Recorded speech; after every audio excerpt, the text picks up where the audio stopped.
Saudara-saudariku yang terkasih, Pace e bene. Sapaan kasih Tuhan kepada kita pada hari ini diambil dari Injil Lukas, pasal 7 ayat 11 sampai dengan 17. Tuhan bersamamu. Inilah Injil suci menurut Lukas. Dimuliakanlah Tuhan. Pada suatu ketika, pergilah Yesus ke sebuah kota bernama Nain. Para murid serta banyak orang pergi bersama dia. Ketika ia mendekati pintu gerbang kota, ada orang mati diusung keluar, yaitu anak laki-laki tunggal seorang ibu yang sudah janda. Banyak orang kota itu menyertai janda tersebut. Melihat janda itu, tergeraklah hati Tuhan oleh belas kasihan. Lalu Tuhan berkata kepadanya, "Jangan menangis." Dihampirinya usungan jenazah itu dan disentuhnya. Maka para pengusung berhenti.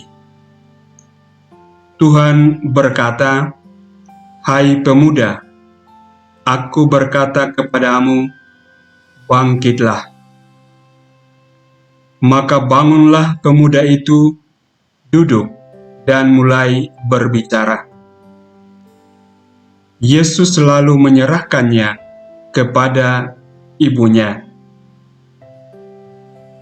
Semua orang itu ketakutan, dan mereka memuliakan Allah sambil berkata, "Seorang nabi besar telah muncul di tengah-tengah kita, dan Allah telah mengunjungi umat-Nya." Maka tersiarlah kabar tentang Yesus ke seluruh Yudea dan ke seluruh daerah sekitarnya.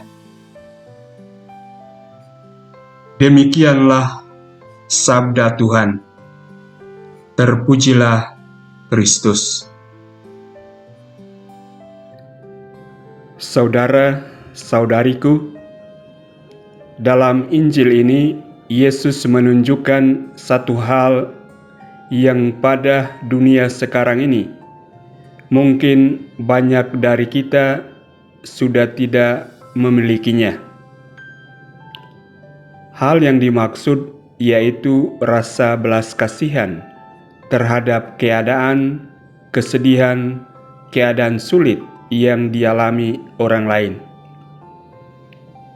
Dikisahkan dalam Injil yang telah kita dengarkan bahwa melihat kesedihan dan tangisan si janda yang menangis karena anaknya telah meninggal, Yesus berbelas kasihan kepadanya dan membangkitkan anak si janda yang sudah meninggal itu. Berbicara tentang belas kasihan, kita kenal dalam kehidupan kita kata simpati. Dan simpati sendiri berarti sikap peduli dan kasih sayang seseorang pada orang lain. Dalam Injil ini, kita telah melihat bagaimana simpati Yesus terhadap si janda. Nah, belajar dari Sang Guru, Tuhan kita Yesus Kristus, marilah kita cek hati dan diri kita masing-masing.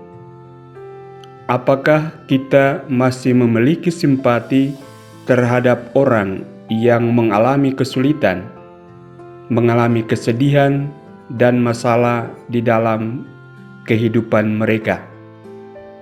Ataukah kita tenang-tenang saja, seolah tidak terjadi apa-apa ketika sesama kita ada dalam keadaan membutuhkan kehadiran dan uluran tangan kita. Tuhan telah mengerjakan mujizat karena Ia simpati dengan keadaan si janda. Mungkin kita tidak sampai melakukan mujizat yang besar di dalam kehidupan kita. Namun, marilah belajar simpati, mengelurkan tangan kita untuk mereka yang ada di sekitar kita. Sehingga kalau tidak sampai orang banyak memuliakan Allah karena perbuatan kita, paling kurang mereka yang mengalami uluran tangan kita boleh bersyukur karena melalui kita Allah hadir dan menyentuh kehidupan mereka. Dan mungkin dengan cara yang sama, mereka yang kita bantu akan mampu juga bersimpati dan membantu sesama yang lain, sehingga budaya simpati boleh semakin merasuki kehidupan kita bersama.